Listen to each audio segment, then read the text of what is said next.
Diamlah Raika, bising. Ha? Sekarang ni macam mana dengan you? Dia dah sekat semua jalan. Kau bagi tahu budak tu diam boleh tak? Dari tadi dia mekak, melalak. Aku datang dekat kau, aku nak tunjuk ni. Bukti laporan perubatan yang kau cuba bunuh aku selepas anak kita meninggal. Pening kepala aku. Budak ni orang menyusahkan. Anak kita? Bukan.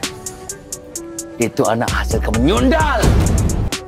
Biar ajalah kat dia. Sekejap lagi, kalau depan... Jadi dalam episod ke-26 drama Bersiri Bahagia yang tertangguh, kita boleh nampak episod kali ini lebih fokus kepada watak Zakuan yang mula hostile, yang lepas kehidupannya selepas bercerai dengan Hana Kuhara sebab ada campur tangan kakak dia, Kak Ju.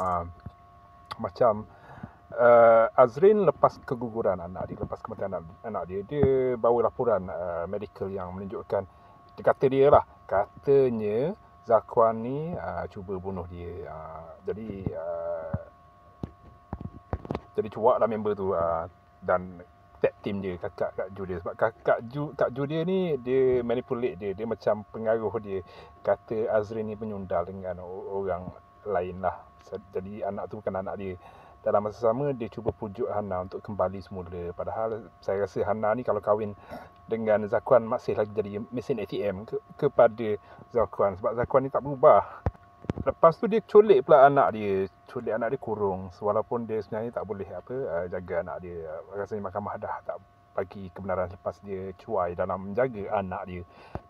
Jadi pada saya dalam cerita ni yang buat jadi benda ni jadi huara sebenarnya Kak Ju sebenarnya. Kak Ju manipulate dia. Kak Ju ni gunakan Zakuan. Macam mana Zakuan boleh termakan? Dia kata Kak Ju dia tak tahulah. Dengan dapat abang ipar yang tak berguna juga.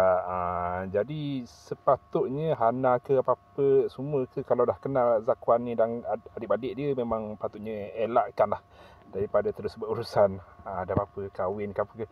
Okey, jumpa lagi.